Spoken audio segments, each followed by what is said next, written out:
ওয়া আম্মাল গুলামু ফাকানা আবাওয়াহু মুমিনাইনি ফাখাশিনা আন ইউরহিকাহুমা তুগয়ানান ওয়া কুফরান। সূরাতুল কাহফ সূরা নম্বর 18 আয়াত নম্বর 80। এবং ছেলেটির ব্যাপারে বেশ, তার বাবা মা ছিল সত্যিকার ইমানদার, তাই আমরা আশঙ্কা করছিলাম যে সে তাদেরকে অবাধ্যতা ও অবিশ্বাস দ্বারা কষ্ট দেবে। এই আয়াতটা পড়ার আগে দুটো ছোট কথা আমি একটু বলে নিই। আগের আয়াতে মনে আছে যে শেষের দিকে ছিল যে রাজা তার সৈন্য পাঠিয়েছিল এবং সেই যে কি বলবো নৌকাওয়ালা ফেরিওয়ালা তাদের পেছনে ধাওয়া করছিল এবং লাস্টে শেষে আমি অনুবাদ করেছিলাম এবং তারা এ ব্যাপারে কিছুই জানতো না।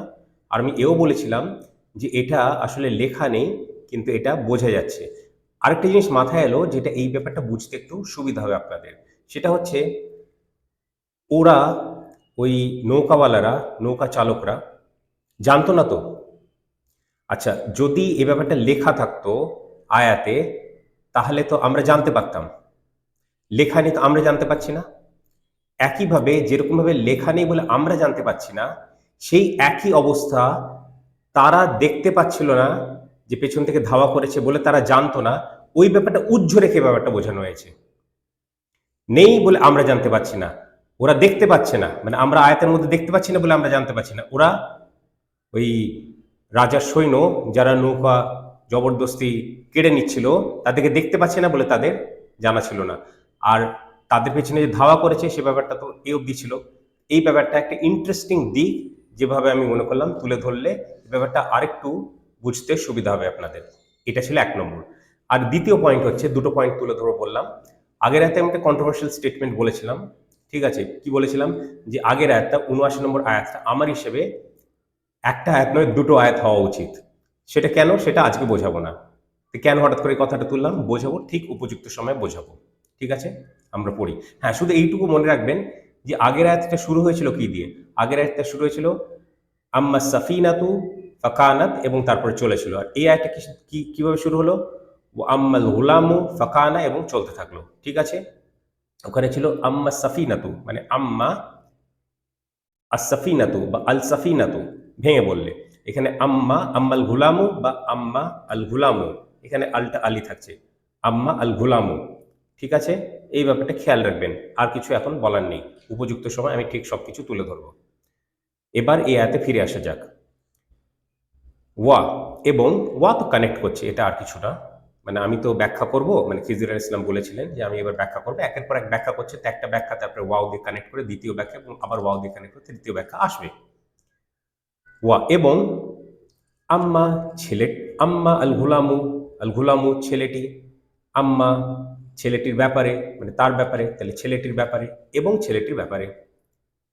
ফা বেশ, কানা ছিল, আবাওয়াহু তার বাবা মা ছিল, মুমিনাইনি সত্যিকার ইমানদার, ফা তাই, খাসিনা আমরা আশঙ্কা করছিলাম, আন যে, ইউরহিকহুমা সে তাদেরকে কষ্ট দেবে, he will cause them to suffer, তুঘিয়ানান অবাধ্যতা দ্বারা, ওয়া ও কুফরান অবিশ্বাস দ্বারা। কি হলো তাহলে পুরো ব্যাপারটা? তাই আমরা আশঙ্কা করছিলাম যে সে তাদেরকে অবাধ্যতা ও অবিশ্বাস দ্বারা কষ্ট দেবে। এটাই ছিল পুরো আয়াত। এবং ছেলেটির ব্যাপারে বেশ, তার বাবা মা ছিল সত্যিকার ইমানদার, তাই আমরা আশঙ্কা করছিলাম যে সে তাদেরকে অবাধ্যতা ও অবিশ্বাস দ্বারা কষ্ট দেবে। এই ব্যাপারে আর কিছু বলার নেই বলেই আমি মনে করছি। গোলাম ব্যাপারটা আগে আমি ব্যাখ্যা করেছি।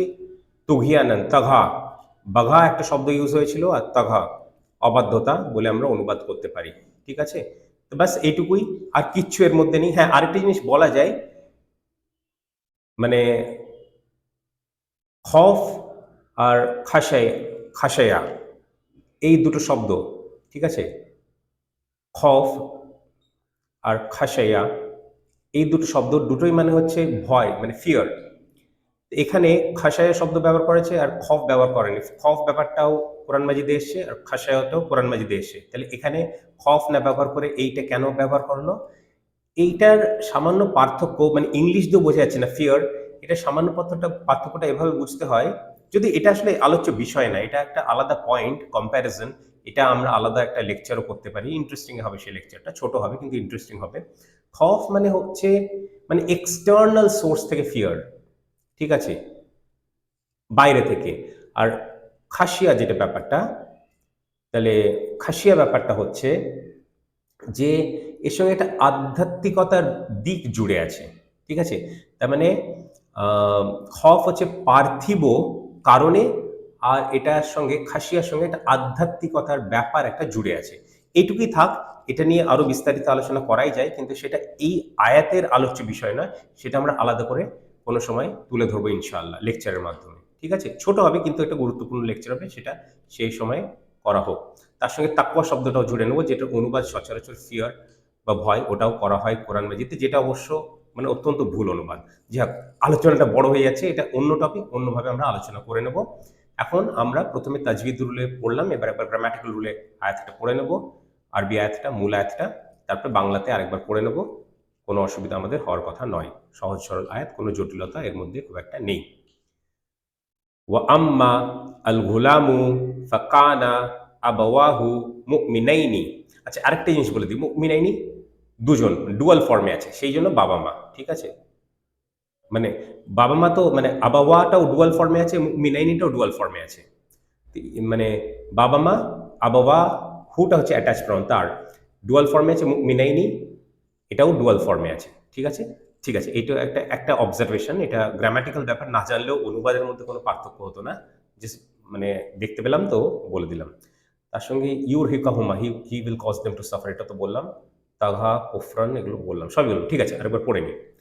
ওয়া আম্মা আল গুলামু ফাকানা আবাওয়াহু মুমিনাইনি ফাখাশিনা আন ইউরহিকাহুমা তুগয়ানান ওয়া কুফরান।